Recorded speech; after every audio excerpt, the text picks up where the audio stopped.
primero dar la bienvenida al edificio La Huerta.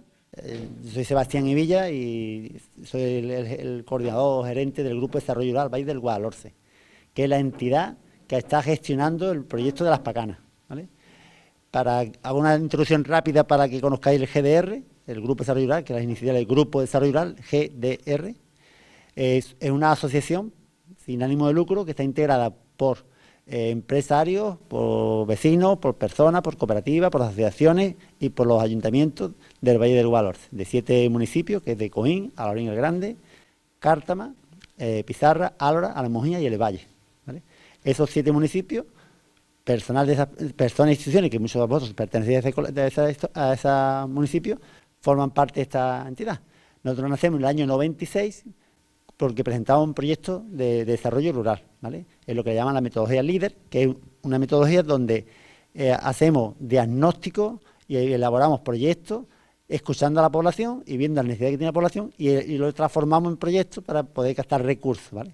Eso lo hicimos en el año 96 y montamos el primer PRODE, que fue una iniciativa que ayudó a diversificar la economía, apoyamos a las empresas y demás, y después hemos presentando diferentes iniciativas hasta actualmente, ¿vale? Nuestro objetivo siempre, nuestra misión, como se dice, nuestro propósito, ha sido siempre el desarrollo del territorio.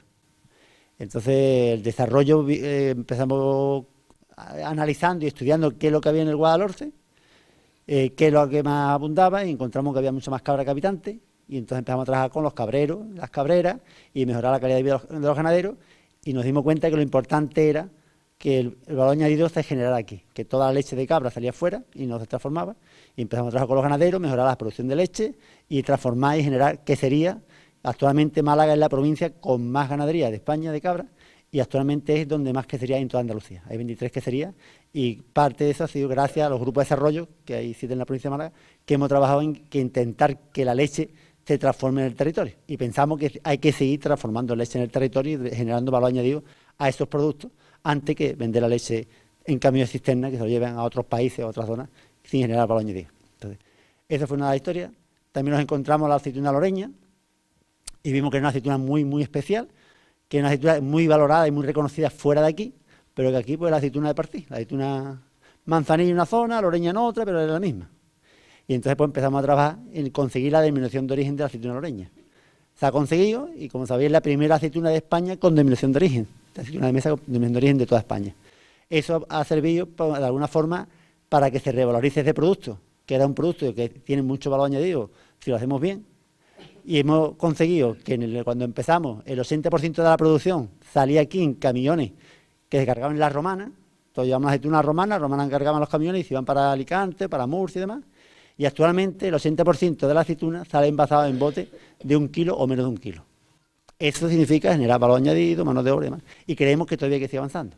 De hecho, ayer fue la segunda gala de la aceituna loreña, donde se puso un poco el valor y el reconocimiento, y sobre todo se puso de manifiesto que hay una publicación de la Universidad de Jaén que ha demostrado que la aceituna loreña tiene una bacteria que ayuda a eliminar metales pesados en la digestión de las personas. Entonces, ahora, además que está buena y tiene un sabor único, que no tiene aditivo químico, resulta que además es que es beneficiosa, es probiótico para nuestra salud. Entonces, pues, mejor que mejor, y pues bueno, habrá que seguir mimando y cuidando nuestros olivos y de alguna forma pues revalorizándolo. También hemos trabajado muchísimo en el tema de ecológico, pusimos en marcha todo el tema de Guadalhorce Ecológico. Aquí está Cristóbal, que es el presidente de la cooperativa Guadalhorce Ecológico, que también fue trabajador de este grupo, y que bueno, pues bueno, ha hecho que el Guadalhorce ahora mismo haya multiplicado en 10 años por 9 el número de operadores de producción ecológica y por 3 la superficie agraria del Guadalhorce. Entonces estamos viendo que el Guadalhorce per se es un sitio donde la agricultura ecológica, el comercio, el mercado de cercanía que tiene con Málaga y con la costa, pues tiene cierta perspectiva. Y nos estamos consolidando en una zona donde producimos alimentos de calidad. Entonces nos viene muy bien esa imagen y esa producción y ese valor añadido que tiene la producción ecológica con respecto a la convencional. Y estamos viendo que los cítricos en convencional no puede ser, y en cambio el ecológico pues se está defendiendo mucho mejor. Y igual en cítrico, en verdura, en fruta y otras historias, ¿no? Y uno de los últimos proyectos que estamos trabajando, y le habréis escuchado a mí hablar, es el tomate huevo toro, que es otro de los proyectos que encontramos que era un tomate muy sensible, muy tierno, que no tenía muy complicado en el mercado, y hemos dado la vuelta a tortilla, y resulta que es un tomate que está muy revalorizado y muy cotizado y muy querido. Y ahora se defiende mucho mejor el mercado. Entonces, Eso ha sido gracias al trabajo de muchísimas instituciones, muchísimas personas y de cooperación entre muchas entidades para ponerlo en valor, ¿no? En ese sentido, un poco el trabajo con la Pacana, ¿vale?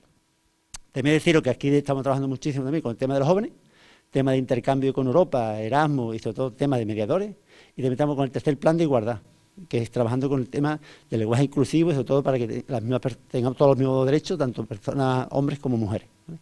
Son también temas que estamos trabajando, y el tema de turismo, sobre todo la revalorización del territorio a través del tema turístico y con la gastronomía en sí como un elemento diferenciador, ¿vale? Dicho eso, me centro un poco en la Pacana, que es el proyecto que nos trae hoy, y contaros que ahora después Belén os contará un poquillo más detalle, que es la técnica que está llevando el proyecto.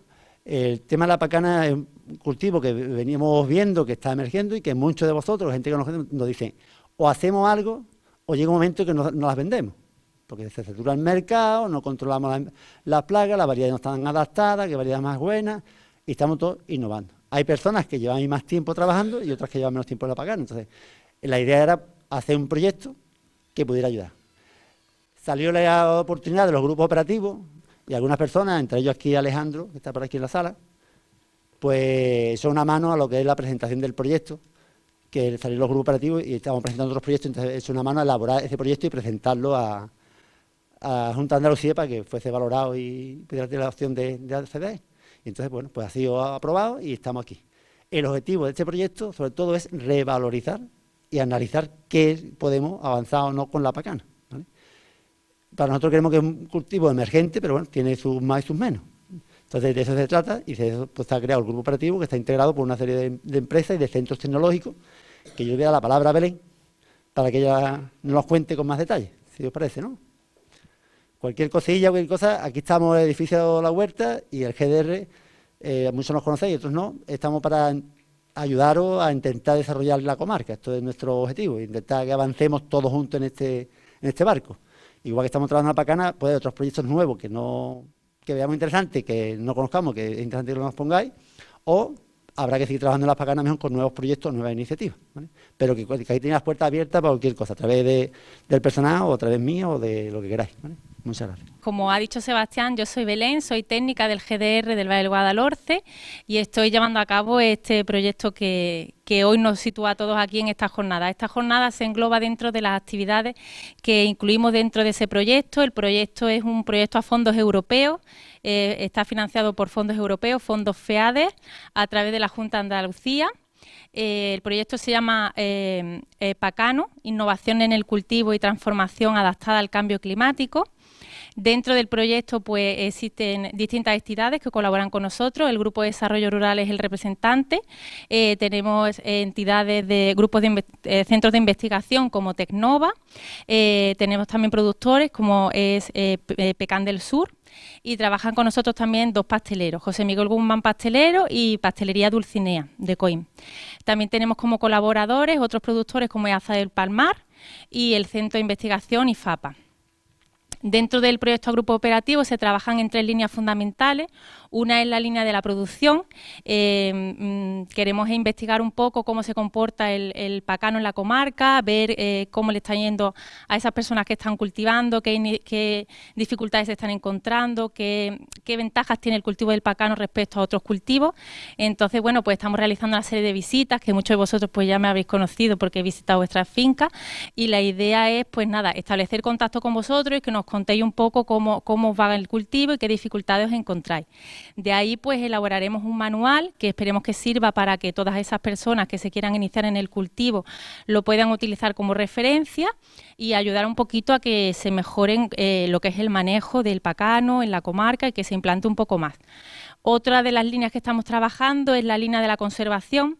La nuez pacana pues es bastante difícil el tema de conservarla, tiene muchos problemas de humedad, entonces pues es importante que se trabaje en esa línea. Ahí tiene el papel Tecnova, ellos están haciendo estudios de conservación de la nuez pacana con distintos métodos, están utilizando atmósfera modificada, envasado al vacío, en fin.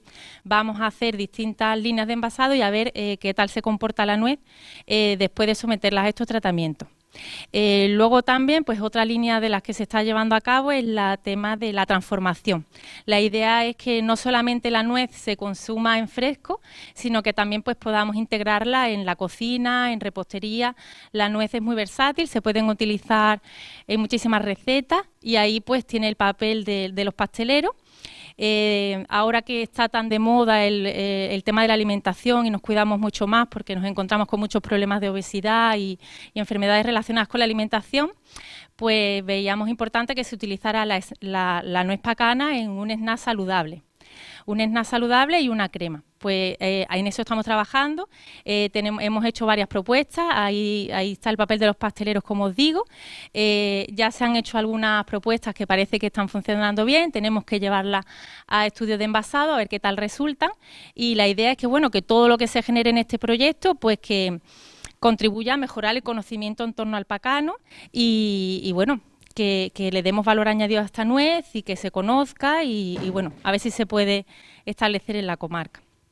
Y bueno, pues le paso la palabra. Tenemos una videoconferencia que es la siguiente actividad. Espero que salga todo bien. Vamos a ver si podemos contestar con Enrique, él es del INTA de Argentina. Sí, lo tenemos por ahí esperando. Él es del INTA, es un centro de investigación de Argentina, llevan muchos años con el tema del cultivo del pacano. Nosotros estamos un poquito más, como se dice, en pañales, a lo mejor con respecto a ellos, pero bueno, pues lo vamos a utilizar como referente y esperemos que nos arroje mucha luz con respecto al cultivo. Yo trabajo en el INTA es un Instituto Nacional de Tecnología Agropecuaria que depende del Ministerio de Agricultura, Ganadería y Pesca de la Nación Argentina, y está compuesta por estaciones experimentales en prácticamente todas las provincias de Argentina, de norte hasta el sur, dedicado en dos componentes principales. Uno que es el de investigación, que es justamente el de adaptar o generar nuevas tecnologías destinadas a la parte agropecuaria, y un componente de extensión en la cual se transfiere toda esa tecnología que se genera al sector productivo, ¿sí? Así, bueno, haciendo esta breve introducción, voy a compartirles pantalla con la presentación. Y luego de esta presentación habrá un espacio, como comentaban los organizadores, de preguntas al respecto. Comenzamos entonces un poco con la presentación, el manejo del nogal pacano, como lo mencionan allá. Nosotros, en distintas lugares del mundo donde se conoce el cultivo, se cultiva o se comercializa este fruto seco, tiene diferentes denominaciones. En el caso de Argentina, la forma de mencionarlo es pecan, con acento en la A, y se denomina indistintamente tanto al árbol o al cultivo como al fruto seco. Pecan, cuando uno menciona pecan, en el caso del desarrollo de la exposición, nos referimos tanto al cultivo como al fruto, según la situación dada. Mencionamos el origen de la especie es Escaria illinoinensis. El lugar de origen de esta especie es en Norteamérica, Estados Unidos y México. En la zona, acá podemos ver, por ejemplo, en la zona norte, cercano a los Grandes Lagos, la frontera con Canadá, es una región fría. Luego, el lugar de origen se desplaza hacia la zona sudeste, que es una región templado húmeda, como el delta del Mississippi, Luisiana, por ejemplo, y luego una zona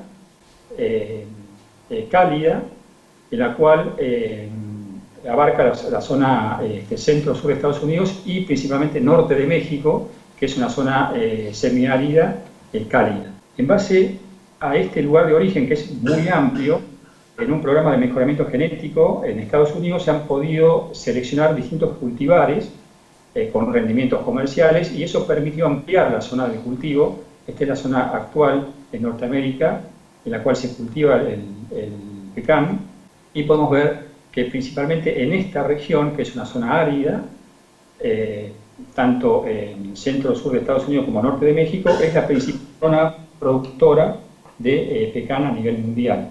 Esto es porque distintas condiciones climáticas en las zonas áridas disminuye la presión de enfermedades, por ejemplo, son nueces más grandes, tiene mayor cantidad de días en la cual la planta hace fotosíntesis y podemos tener rendimientos mayores y con un manejo mucho más sencillo que si se cultivan, por ejemplo, cultivares en las zonas húmedas con mayor presión de plagas y enfermedades, básicamente. Este es el lugar de distribución en el mundo. Como mencionamos, Norteamérica es la principal zona productora, tanto de Estados Unidos como México, con aproximadamente el 85% de la producción total. Esto es alrededor de 200.000 toneladas. Luego una zona, en Sudáfrica, es otra zona productora interesante, con cerca de 15.000 hectáreas implantadas. Y luego en Sudamérica tenemos un polo productivo tanto en Brasil como en Uruguay, Perú y en Argentina. Es una zona que está creciendo en el cultivo. Luego tenemos a Australia, con ya varios años varias décadas de producción. Y en España, en el sur de España, en el sur de Italia y en China con recientes plantaciones.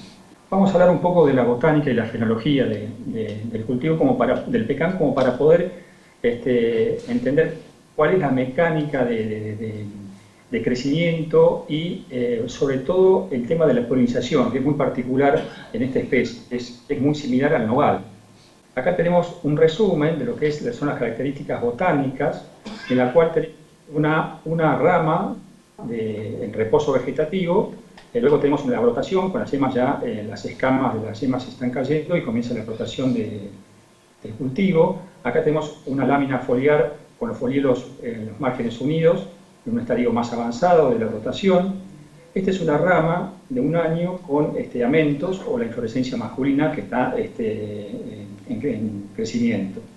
Luego un estadio más avanzado de la brotación, y acá tenemos un desarrollo completo de la hoja, que es una hoja compuesta, y en el extremo del brote del año en curso, en algunas ramas se diferencia la inflorescencia femenina. Y acá tenemos un resumen de lo que es la floración en el pecán. Tenemos la rama ya de un año, con los amentos o inflorescencia masculina, y luego en una yema que ha brotado durante el año en curso, el brote vegetativo, en el extremo se diferencia una inflorescencia femenina. Entonces, básicamente la floración del pecán, los árboles tienen las dos flores en el mismo pie, pero en distintos sectores de ramas, y maduran a destiempo. Entonces, cuando en algunos cultivares que son protandros, primero se libera el polen y luego está el estigma, la flor femenina receptiva. Y en otros cultivares que son protoginos, primero madura la inflorescencia femenina y luego libera polen. Entonces aquí radica la característica tanto del nogal, del pecán como del nogal también, que están muy emparentados, en la cual se necesitan tener por lo menos dos cultivares que sincronicen su polinización. La idea es que siempre haya polen disponible en el ambiente cuando una flor femenina está receptiva para que ocurra la polinización. Acá tenemos, por ejemplo, una inflorescencia femenina. Esta es la flor, que es una flor sésil que está sobre un pedúnculo. Es muy pequeña, muy poco visible, porque no tiene corola, tiene sépalos. Y este sector, que es el estigma, que es el sector que está receptivo cuando cuando el grano de polen se deposita y se produce la fecundación. Acá podemos diferenciar, por ejemplo, otra inflorescencia de otro cultivar. Esto permite, por ejemplo, diferenciar un cultivar de otro por el color de esta porción de la flor femenina, que es el estigma. En este caso tiene una coloración más rojiza.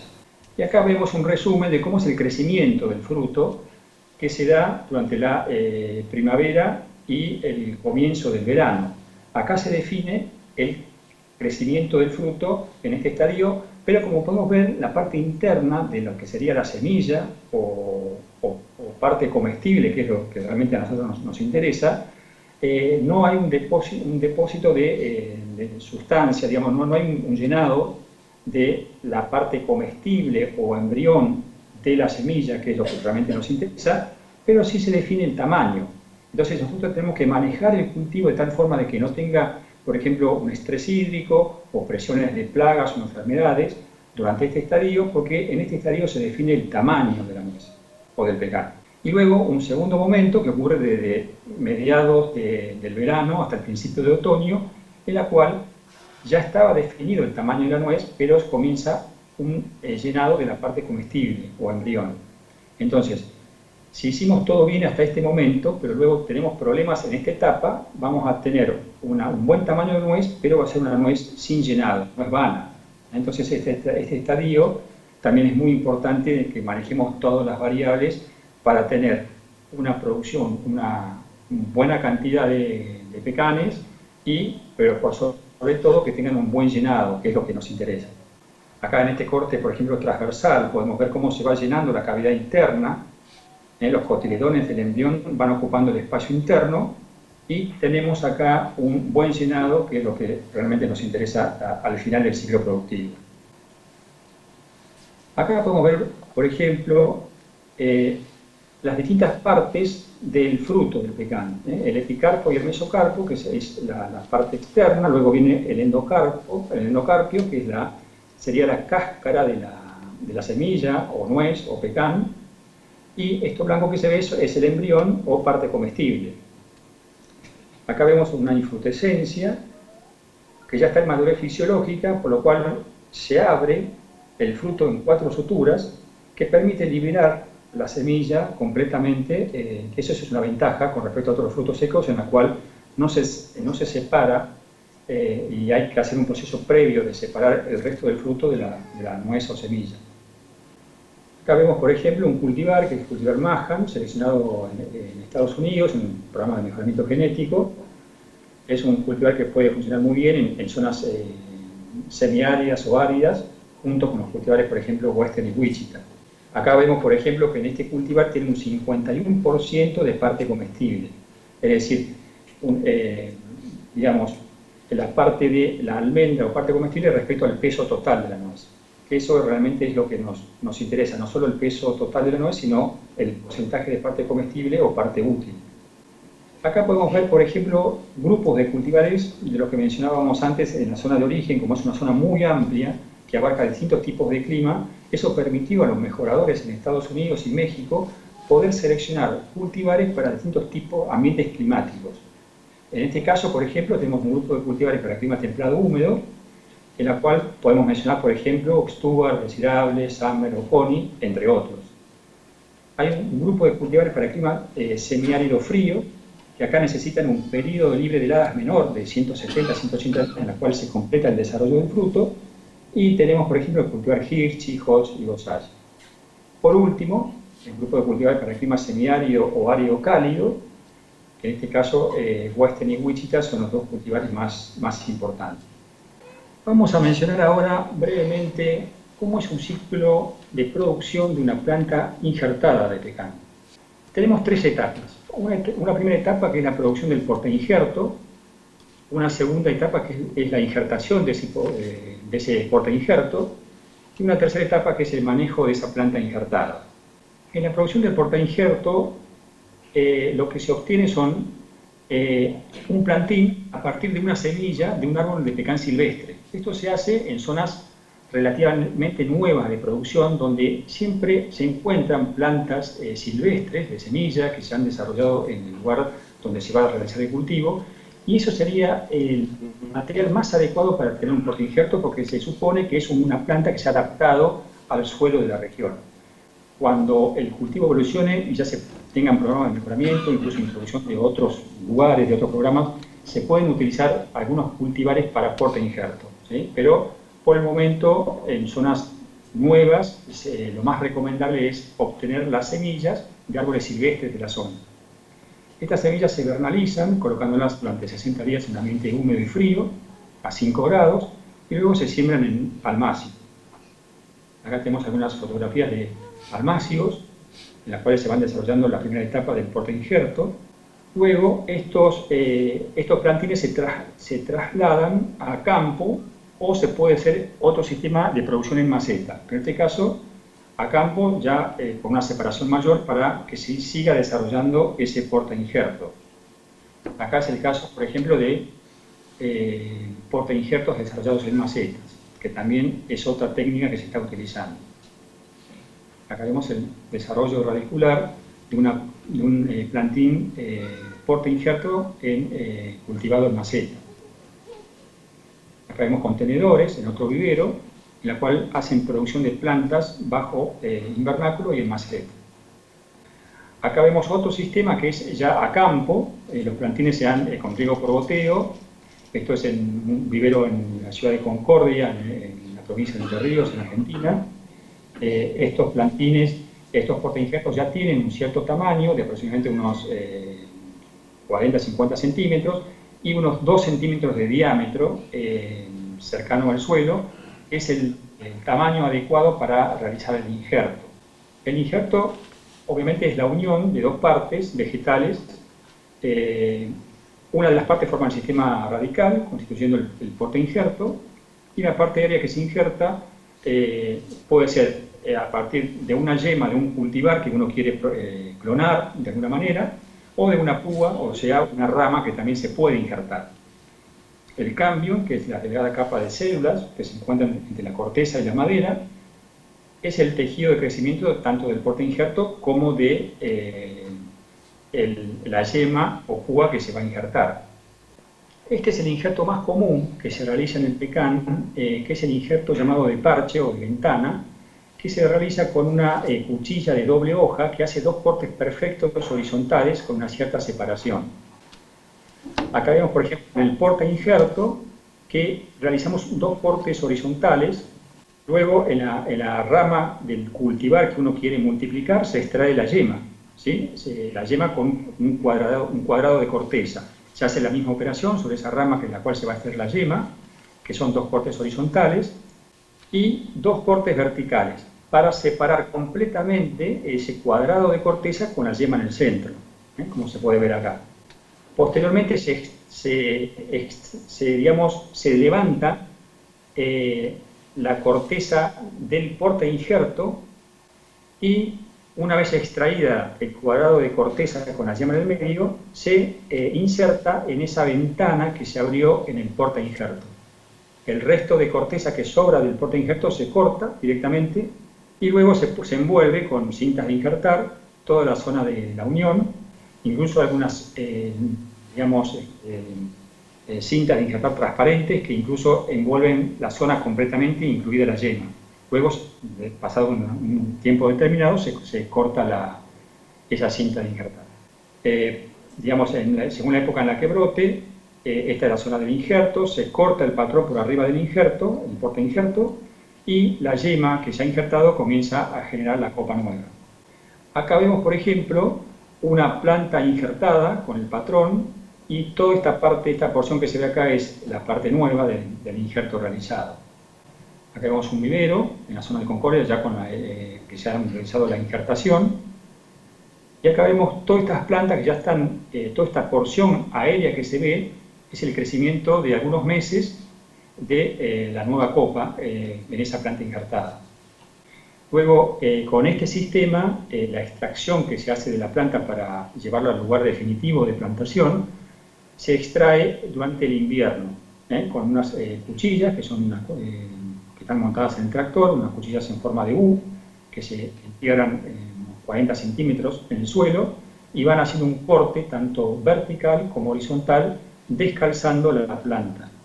Acá se observa una planta, este portainjerto tiene en general el ciclo productivo es de aproximadamente 3 años, en la cual el patrón o portainjerto tiene 3 años de edad y el injerto 1 o 2 años según el crecimiento que está tenido. Acá vemos algunos cultivares que pueden ir para las zonas semiáridas o áridas cálidas, como el cultivar Western, Wichita. Este cultivar es para zonas frías, que es Osage, que pueden notar que son nueces más pequeñas, porque tienen un menor periodo libre de heladas en el cual puede desarrollarse el fruto. Y Maramec es un cultivar para zonas templado húmedas, que es resistente a algunas enfermedades.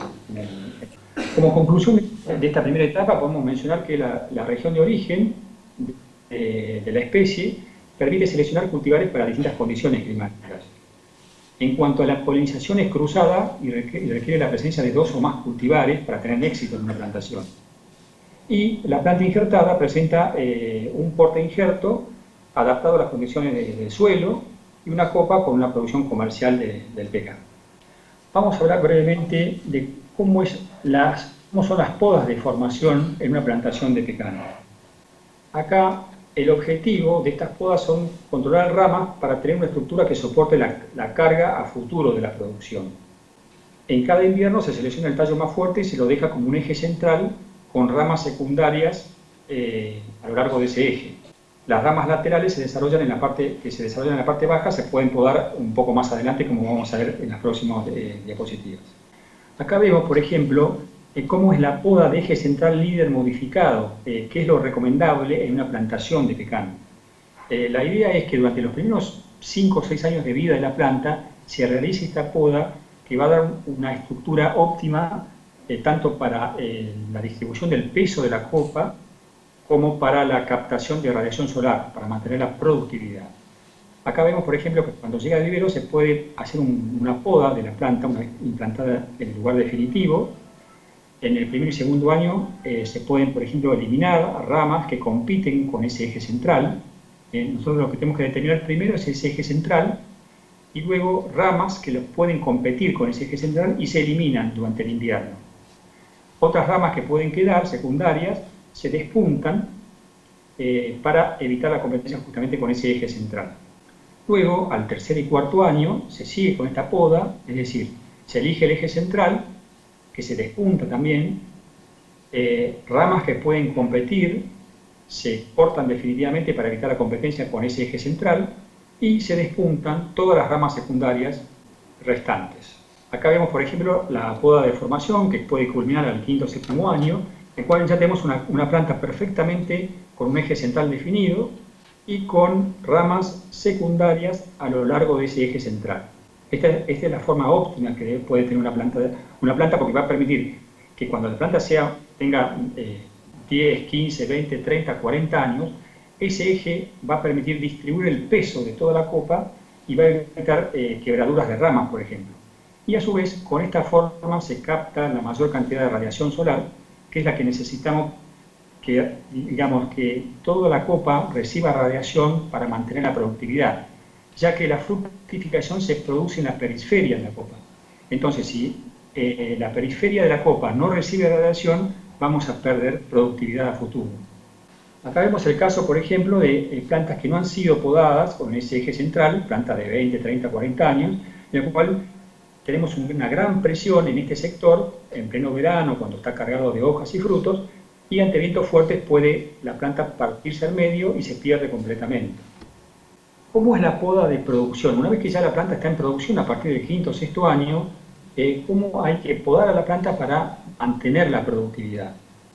Una de las formas, que yo creo que es lo recomendable para zonas áridas, que se hace, por ejemplo, en la zona de México y Estados Unidos, que es la principal zona productiva, se hacen podas mecánicas, es decir, podas verticales. Se vienen con cuchillas, se define, por ejemplo, en una fila, todas las ramas que sobresalgan a una determinada distancia de la fila de plantas, se cortan en forma vertical con una cuchilla vertical. Esto permite reducir la copa del árbol y que la radiación solar llegue hacia las partes bajas de la copa para mantener la productividad. Esto es eliminar la competencia por luz entre plantas.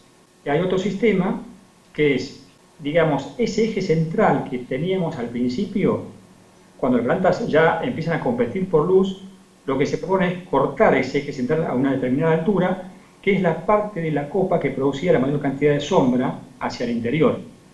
De esa forma abrimos la copa y permitimos que la radiación solar pueda llegar a las partes bajas de la planta también, para mantener esa productividad.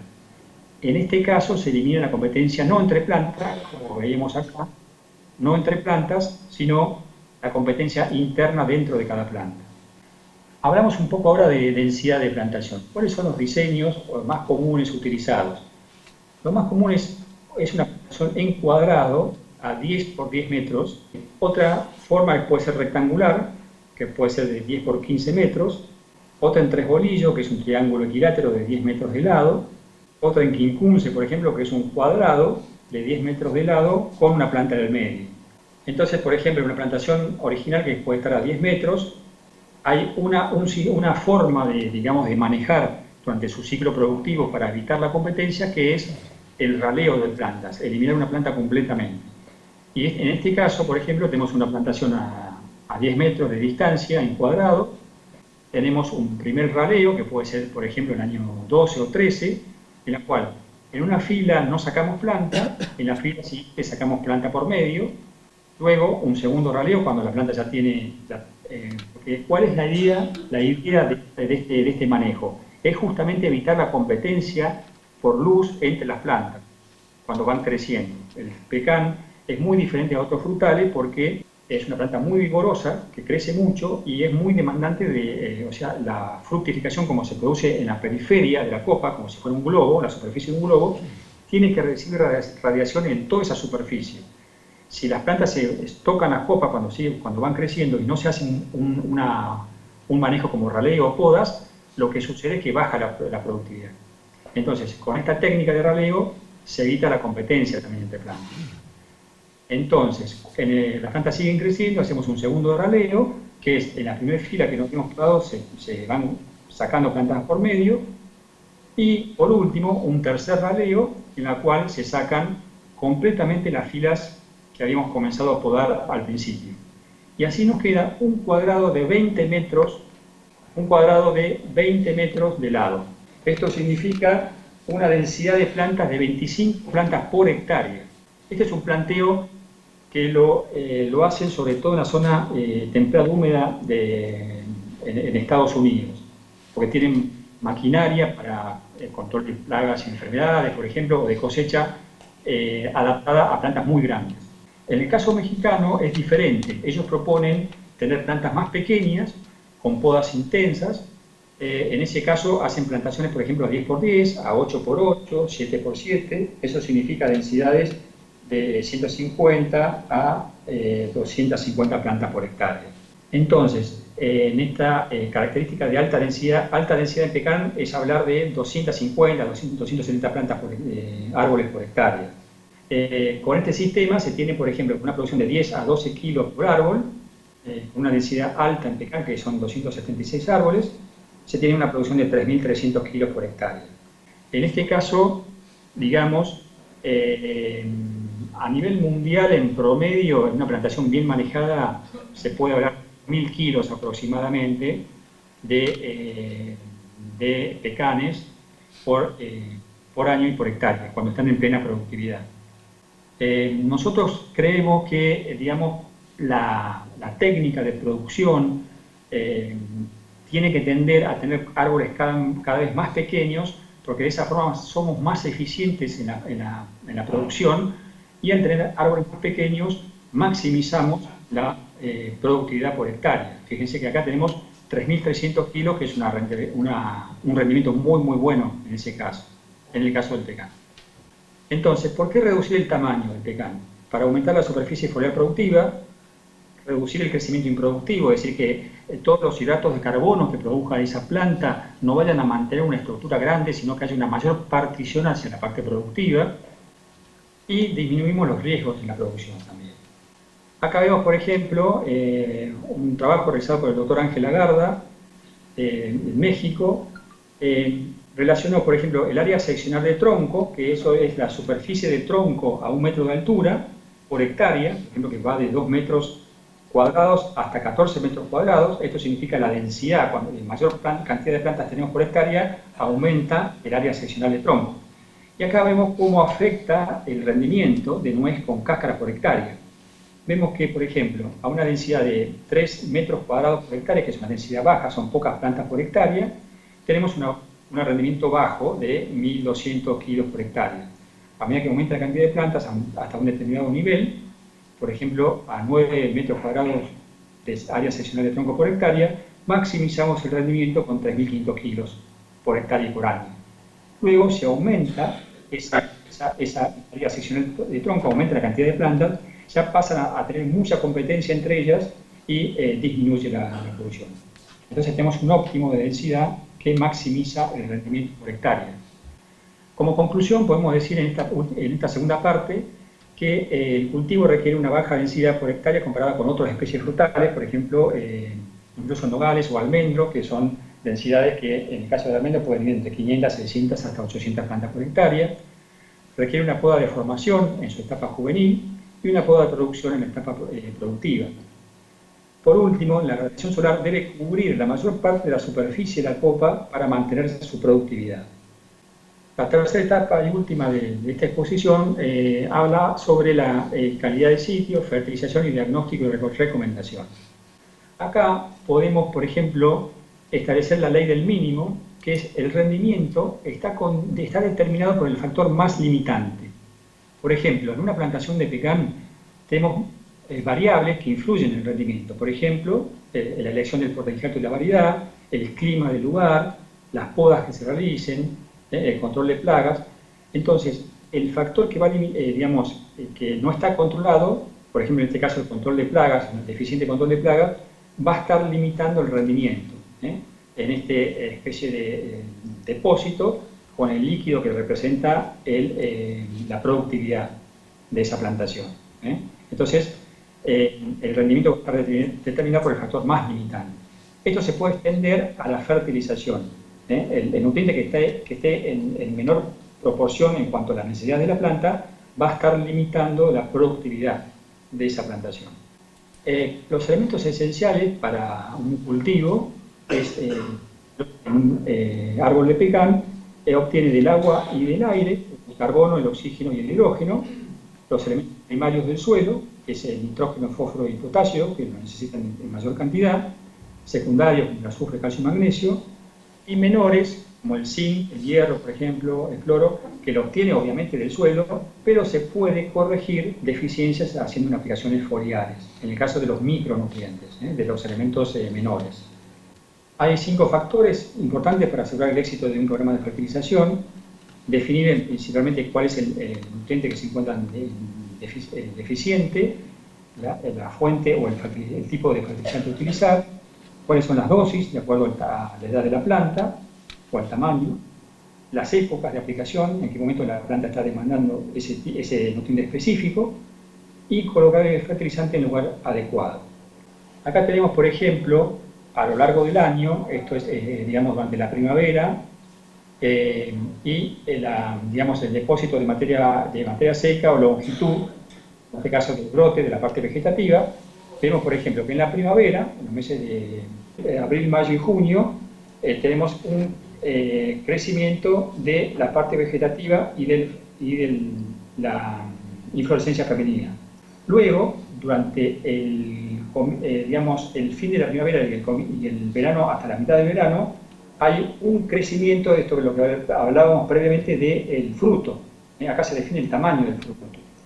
Y luego, entre los meses de ya avanzado el verano, hasta el principio de otoño, que es julio, agosto y septiembre, tenemos un crecimiento, un depósito de materia seca en la parte comestible, que es lo que nos interesa. Acá se produce el llenado de la parte comestible. Entonces, fíjense en la curva roja, que es la demanda de nitrógeno en 2 etapas principales. En una primera etapa, que es el crecimiento vegetativo, y en una segunda etapa que se produce con el llenado de la parte comestible del pecan, que mayormente, por ejemplo en el caso del nitrógeno, en este caso, es por la demanda de aminoácidos para formar obviamente la proteína en el fruto. La cantidad de fertilizantes entonces está determinada por la edad de los árboles, el desarrollo de los árboles, porque un árbol puede tener una cierta edad, pero no ser acorde con el tamaño que tiene por determinadas dificultades que tuvo durante su crecimiento. Entonces tenemos que tener en cuenta no solo la edad, sino el tamaño, cuando definimos una cantidad de fertilizantes a aplicar. La eficiencia del fertilizante y las condiciones del suelo, que son muy importantes, ver cuáles son las condiciones, por ejemplo, de pH, que eso van a condicionar la liberación de los nutrientes para que puedan ser absorbidos por las raíces. El nitrógeno, aumenta la fotosíntesis, influye en el crecimiento de la planta, retarda la senescencia, la caída de hojas y aumenta la relación parte aérea-raíz. ¿Cuál es la sintomatología de falta de nitrógeno? Es una coloración amarillenta de las hojas, eso puede ser un indicio. reducción del crecimiento de los brotes y falta de llenado de la parte comestible, que mencionabas previamente. ¿Cuáles son los indicadores de un buen abastecimiento de nitrógeno en la planta? El crecimiento de entre 15 a 30 centímetros por año de ramas que han crecido durante ese año en particular. Y, por ejemplo, un contenido por análisis foliar de 2,5 a 3% de nitrógeno en hojas. Estas muestras foliares para hacer estos análisis toman entre la segunda quincena de junio y la primera quincena de julio, al comienzo del verano. Esto es así porque en esta etapa ya se han estabilizado el depósito de nutrientes en la hoja y es donde se estandariza la toma de muestras para determinar el grado nutricional que tienen, en este caso los pecanes. Recomendaciones generales en el caso de una plantación ya en plena producción, que estimamos que se puede alcanzar a partir del año 15 al 18 aproximadamente. Tenemos, por ejemplo, que para una producción de 1 tonelada, 1000 kilos por hectárea de rendimiento de nueces, se remueven del suelo, se exportan con las nueces que salen de la explotación, 20 kilos de nitrógenos por hectárea. Un parámetro de fertilización puede ser una planta ya desarrollada, por ejemplo, por cada centímetro de diámetro del tronco a 1 metro del suelo, fertilizar con 60 gramos de nitrógeno. Si la rama del año en árboles de edades tempranas, de 1 a 10 años, crece más de 30 centímetros, no necesita fertilización nitrogenada. En el caso que crezca menos, de 15 centímetros, es probable que necesite fertilización. En una plantación ya en plena producción, a partir del año octavo en adelante, una recomendación podría ser de 150 a 200 kilos de nitrógeno por hectárea. Todo esto tienen que determinarlo un técnico de la zona que va a determinar cuál es la oferta que puede hacer de nutrientes el suelo, si tiene mayor o menor cantidad de materia orgánica, por ejemplo, y cuáles son las características de ese suelo, cuál es el requerimiento de la planta, y ese técnico puede llegar a recomendar cuáles son los faltantes de nutrientes y qué tipo de nutrientes aplicar. Eso es para cada caso en particular. Por último, vamos a mencionar el caso del zinc, que es un micronutriente en el cual el pecan es demandante. Se han notado deficiencias en todos los lugares donde se produce el pecan, deficiencias por falta de zinc. El zinc interviene a nivel enzimático en la multiplicación, en el elongamiento de las células, entonces es responsable del crecimiento de los brotes vegetales. En el suelo se puede transformar, si uno aplica, por ejemplo, un fertilizante a base de zinc en suelo, por ejemplo, con pH alcalino, se puede insolubilizar y no ser captado por la planta. En esos casos se recomienda, por ejemplo, una fertilización foliar. Acá vemos, por ejemplo, el contenido de zinc que se mide por partes por millón en una hoja con 13 partes por millón, que es deficiente en zinc, y 115 partes por millón donde está muy bien abastecido. Fíjense la influencia en el tamaño de la hoja. Entonces, la falta de zinc afecta notablemente la productividad de la planta. ¿Cuál es el momento de aplicación, por ejemplo, del zinc para corregir una deficiencia a nivel de fertilización foliar, por ejemplo? Se recomienda la primera aplicación de zinc foliar al inicio de la brotación, en esta etapa. En esta etapa es cuando más influencia tiene esa absorción de zinc en el crecimiento posterior del cereal. Y las siguientes aplicaciones se pueden hacer a partir de esta primera, a la segunda, cuarta o sexta semana luego de la primera aplicación. Estos son casos en Argentina de plantas con deficiencia de zinc, fíjense, hojas cloróticas con tamaño reducido, y en casos extremos, si no se corrige, se produce se van secando las ramas de la parte externa hacia la base, y en casos muy extremos se puede llegar a secarla, a morir directamente el árbol. Entonces es muy importante hacer esa corrección mediante aplicación foliar, se corrige rápidamente a costos no muy elevados. Entonces, un método para determinar el estado nutricional de una planta se da con una metodología del análisis foliar. Esto es, por ejemplo, en el caso de aplicaciones foliares, por ejemplo, en pH elevado, es recomendable porque, como decíamos antes, si uno aplica el zinc al suelo, en suelos con pH alto, pH de 8 o superior, el zinc se inmoviliza y la planta no lo puede tomar. En el caso de pHs ácidos, hasta neutros, se puede aplicar el zinc a suelo, que va a tener un efecto más o menos rápido. Una vez que se decide hacer la pulverización foliar, se puede formular el fertilizante con zinc con un cierto contenido de nitrógeno que actúa como un transportador más eficiente del zinc hacia el interior de la hoja. En el caso de los análisis foliares, los niveles críticos de 50 partes por millón, menores a 50 partes por millón, ya nos están indicando de que esa planta tiene deficiencia.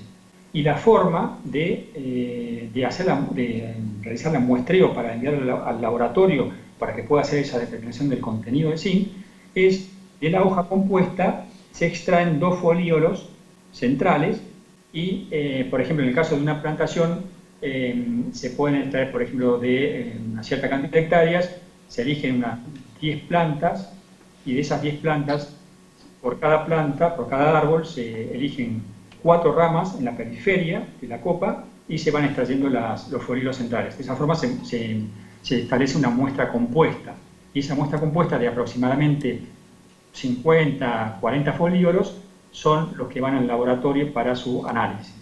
Estos son algunos rangos en los cuales, de suficiencia, en los cuales se determinan, en los cuales se tendrían que mover los distintos nutrientes para evitar deficiencias. Por ejemplo, para en Estados Unidos, para el estado de Alabama, para nitrógeno, el nitrógeno se mide como porcentaje de la muestra foliar. En el caso del nitrógeno, por ejemplo, el rango es de 2,7 a 2,9% de nitrógeno en hoja. Dentro de ese rango estamos con una buena provisión. Menores ese rango ya indica deficiencia. Y en el caso, por ejemplo, del zinc, es un rango que se mueve entre 50 y 100 partes por millón.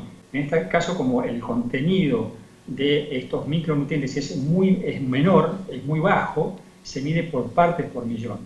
Entonces, en el caso del zinc, por ejemplo, tenemos un rango que va de 50 a 100 partes por millón. Y ese es el rango de suficiencia. Valores menores indican deficiencia. Es una herramienta que nos permite diagnosticar la falta de nutrición en la planta.